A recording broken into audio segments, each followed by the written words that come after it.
Hello students. So now today we are starting with a new chapter, magnetism. This is very important and it is very easy also. Okay. So first we start with some basic concepts, right? So मान लो कि मैंने एक conductor लिया और उस conductor में से जो है ना करंट फ्लो हो रहा है। एक वायर है कंडक्टर, उसमें से करंट फ्लो हो रहा है। So as we know that conductor जो होता है करंट, जो करंट को कैरी कर रहा है, it is neutral, right.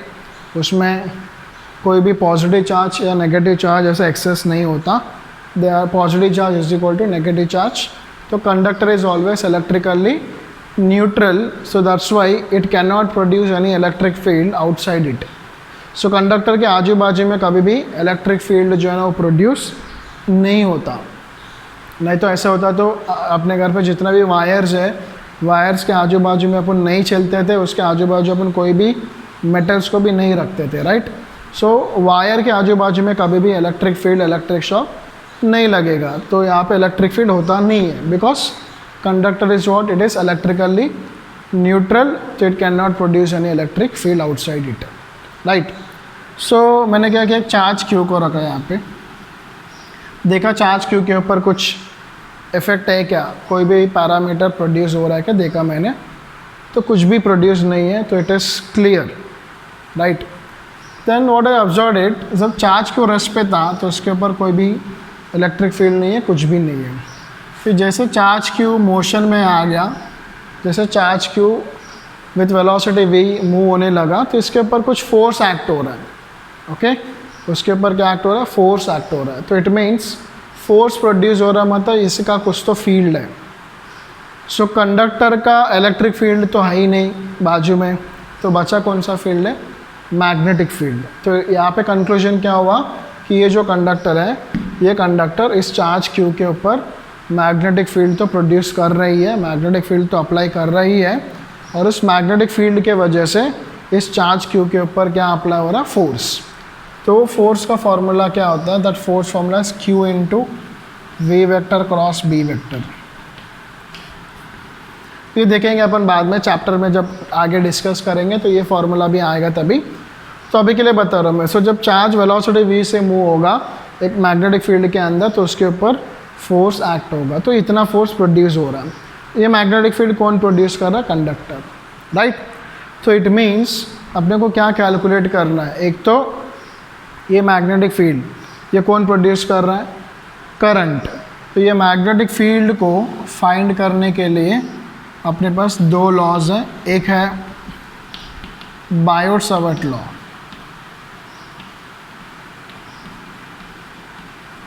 Biot-Savart law. इस मैग्नेटिक फील्ड को फाइंड आउट करने के लिए एक बायोट-सावर्ट लॉ है, दूसरा है ampere circuital law.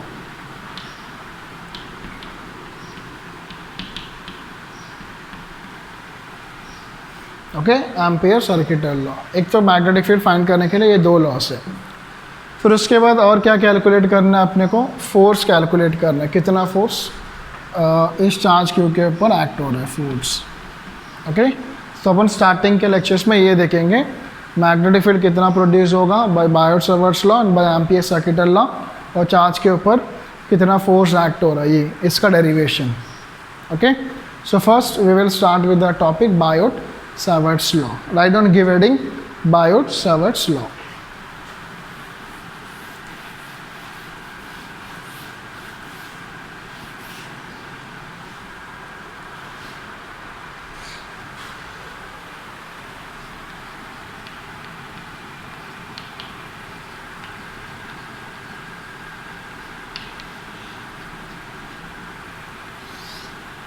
Biot Savart law. So see एक कंडक्टर लिया मैंने, carrying current I, okay. So मैं एक पॉइंट सेलेक्ट करूँगा जहाँ पे अपने को क्या फाइंड आउट करना है, मैग्नेटिक फील्ड फाइंड आउट करना है। तो मान लो ये पॉइंट P है। सो पूरा वायर मैं नहीं लूँगा, उसका एक छोटा सा टुकड़ा, छोटा सा पार्ट मैं लूँगा उसमें, तो इसको बोलते हैं स्मॉल एलिमेंट। इस एलिमेंट का लेंथ कितना है, dl, वेरी स्मॉल लेंथ, उसका मीनिंग है। Okay, it is very small length dl।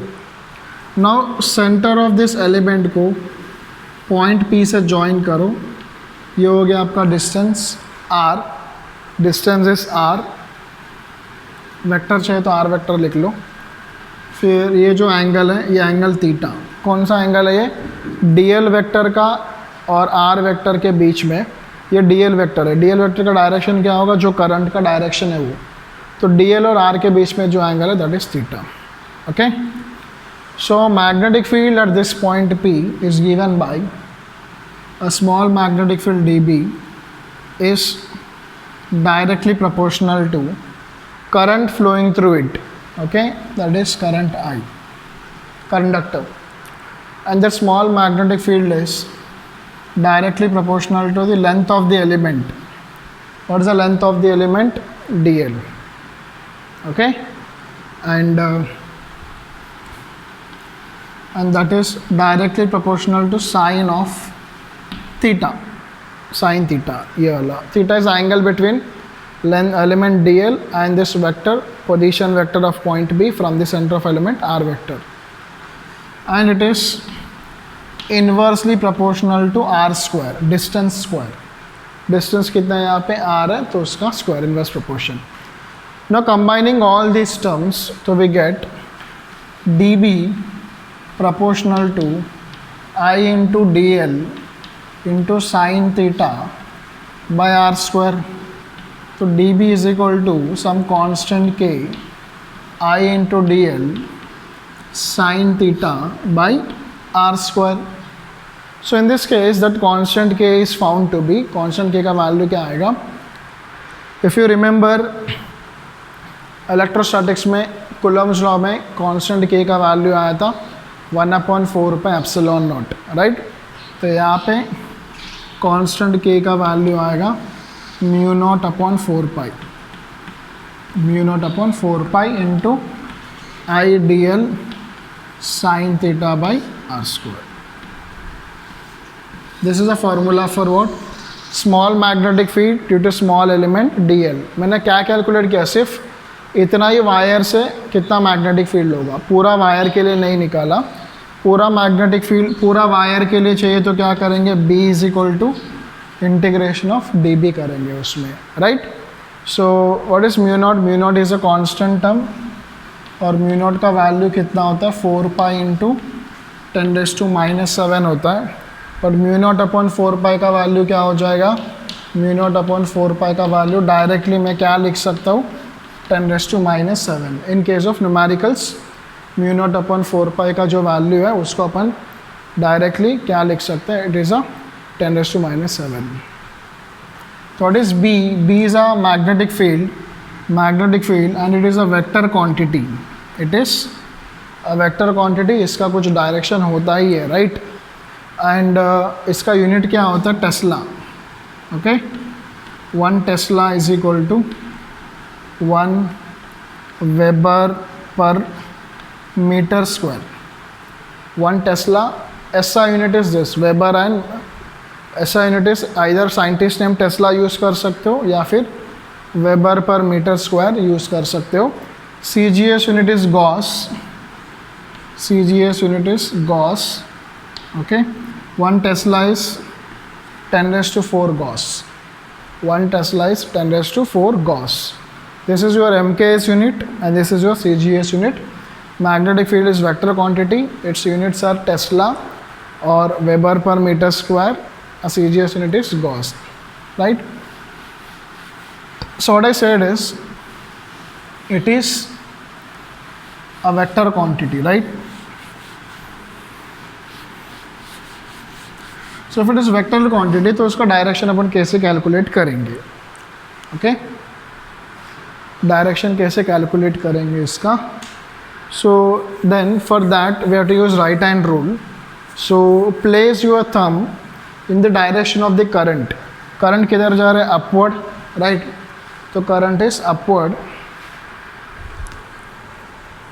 For example if this is the conductor and current is flowing in the upward direction, तो place your thumb in the direction of the current, and if this is our point P, okay, तो curl fingers point P के अंदर curl fingers कैसे जा रहा है, अंदर जा रहा है ना, मतलब मैग्नेटिक फील्ड इस पॉइंट पे कैसे रहेगा, परपेंडिकुलर अंदर।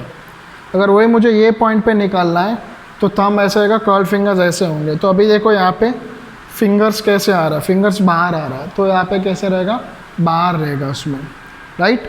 सो मैग्नेटिक फील्ड का डायरेक्शन के लिए ये सिंबल्स हैं। यहाँ पे अंदर है ना, तो इधर ऐसे क्रॉस सिंबल यूज़ करूँगा, डायरेक्शन ऑफ मैग्नेटिक फील्ड। जब भी मैं ऐसे क्रॉस यूज़ करूँगा, इसका मीनिंग क्या होता है, परपेंडिकुलर, और ये अंदर है, अंदर, इट इज़ इनवर्ड्स। और जब भी मैं ऐसे डॉट सिंबल यूज़ करूँगा, मतलब ये रहेगा परपेंडिकुलर, बट ये कौन से डायरेक्शन में रहेगा, बाहर की तरफ, बाहर की तरफ, दैट इज़ आउटवर्ड्स। तो अभी यहाँ पे मैग्नेटिक फील्ड अंदर है, तो इसके लिए इनवर्ड्स, ये क्रॉस, ये साइड होता तो बाहर होता, तो मैं ये सिंबल यूज़ कर सकता मैं, आउटवर्ड्स, ओके।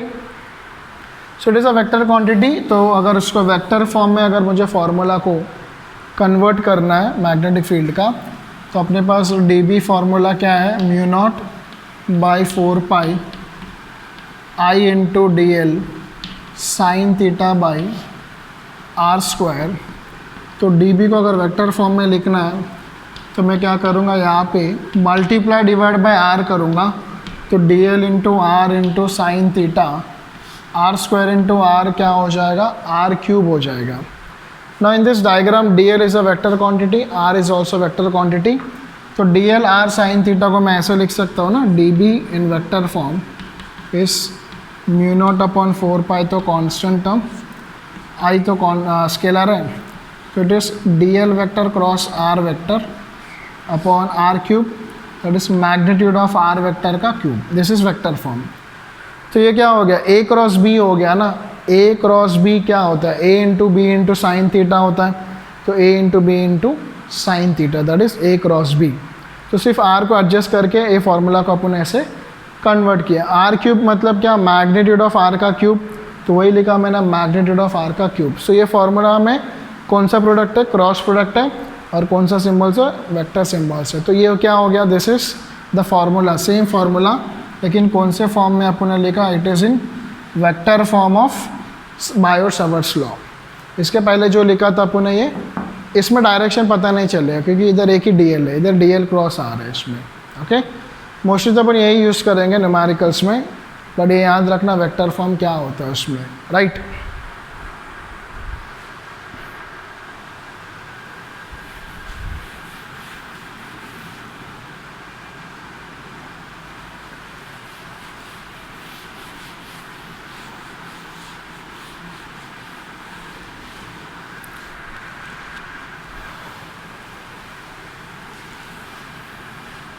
ओके, सो इसका कुछ एप्लीकेशंस देखते हैं, uses of applications of bio-Savart's law, उसको कैसे अप्लाई करना है। तो मान लो मेरे पास एक कंडक्टर है, सर्कुलर वायर है, मुझे अभी फाइंड क्या करना है, magnetic field due to circular wire, कौन से पॉइंट पे कैलकुलेट करना है अपने को, सेंटर पे कैलकुलेट करना है अपने को, ओके। सो एक सर्कुलर वायर लिया मैंने, दिस इज करंट आई, और ये सेंटर पे अपने को फाइंड आउट करना है। तो मैं क्या करूँगा, स्मॉल एलिमेंट लूँगा जिसका लेंथ क्या होगा, length will be D L होगा, okay, length is D L and this is और डिस्टेंस। सबको पता है सर्कल में डिस्टेंस क्या होता है, radius R, okay. So for this small element D L we can write formula D B, D B is equal to mu naught into I into D L sine of theta by 4 pi, और ये are square, ठीक है। Distance कितना है, are, तो मैंने लिखा are square. और जो थीटा ओवर ईयर, थीटा यहाँ पे कितना है बताओ, ये रेडियस और ये टैंजेंट के बीच में एंगल कितना होता है सर्कल में, इट इज़ 90 डिग्री, तो योर थीटा इज़ 90, थीटा 90 है तो साइन 90 कितना हो जाएगा 1 होगा। तो D B is equal to mu naught into I into D L by 4πr²। तो this is small magnetic field due to small element और डी एल। मुझे टोटल चाहिए ना, तो टोटल के लिए अपन क्या करेंगे, इंटीग्रेशन ऑफ डी बी करेंगे। Okay, integration of mu naught I into D L by 4πr²। तो इसमें म्यू नॉट आई तो कांस्टेंट है, 4πr² भी कांस्टेंट है, तो क्या करेंगे अपन इसमें इंटीग्रेशन ऑफ डी एल करेंगे। Not is the meaning of integration of D L. What is D L over here? D L is this element, this length. तो ऐसे पूरा लेंथ को मैं अगर ऐड करूँगा तो ये आएगा ना, ये पूरा सर्कल आएगा। पूरा सर्कल का लेंथ कितना होता है? पूरा सर्कल का लेंथ होता है सर्कमफरेंस। तो this is mu naught I by 4πr²। Integration of D L will be 2πr। Reason circumference, total circumference of the circle का लेंथ कितना 2πr। पाई कैंसिल और एक r कैंसिल और 2 कैंसिल, तो क्या बचेगा म्यू नॉट आई ऊपर upon 2r। So total magnetic field अपने को कितना मिला है? म्यू नॉट आई अपॉन 2r मिला अपने को। ओके, अगर क्वेश्चन में बोला है कि if the coil as n turns, coil as n turns, so जब अगर n टन्स के कॉइल्स है तो क्या होगा? तो ऐसे कभी कभी आ सकता है मैग्नेटिज्म में। एकदम सिंपल है, जो भी फार्मूला आप डिराइव कर रहे हो उस फार्मूला में i के जगह पे क्या लिखो? ni लिखो। मतलब b इज इक्वल टू क्या होगा? Mu naught into ni by 2r। तो इस एग्जांपल में क्या किया अपन ने? i के जगह पे सिंपली क्या किया? ni किया। क्यों? फॉर एग्जांपल ये एक वायर है, उसमें करंट कितना फ्लो हो रहा है? i। ऐसे और एक वायर रहेगा, बराबर, उस वायर में भी करंट कितना फ्लो होगा? i। तो पहले i के वजह से मैग्नेटिक फील्ड b हो गया, दूसरे i की वजह से भी मैग्नेटिक फील्ड b हो गया, तो टोटल मैग्नेटिक फील्ड कितना हुआ? 2b हो गया, बराबर। तो डबल हो रहा है ना। तो पहला कॉइल का करंट i, दूसरे का i, तो टोटल करंट कितना हो गया? 2i। Similarly if there are 3 coils तो we will write 3i। If there are 4 coils तो वी विल राइट 4i। तो इसलिए जो भी फार्मूलाज अपन डिराइव करेंगे तो उसमें बाय डिफ़ॉल्ट आप एज्यूम कर लो सेम क्वेश्चन अगर n टर्न्स के लिए आया, मतलब ये कॉइल का एक ही टर्न है, ऐसे एक ही वायर है, 2 वायर है तो 2 टर्न्स, 3 वायर है तो 3 टर्न्स, ऐसे नंबर ऑफ टर्न्स के लिए चाहिए तो सिंपली करंट i के जगह पे अपन क्या लिखेंगे? n इंटू आई लिखेंगे उसमें, राइट। इतना चेंजेस आपको करना है इसमें, mu naught ni upon 2r, right. So this is a basic formula for what? Magnetic field due to circular wire which is carrying current I at the center. अच्छा, इसका direction क्या होगा? So in this case current is flowing like this, so thumb upward, मतलब यहाँ पे magnetic field का direction बाहर होगा at this point, outward होगा in this case. Okay, so that's all for today. ये आज का लेक्चर है, जस्ट इंट्रोडक्शन है, इसके लिए मैं इतना ही कर रहा हूँ, ना तो आप भूल जाओगे, ऐसे बहुत सारे एप्लीकेशंस आएंगे।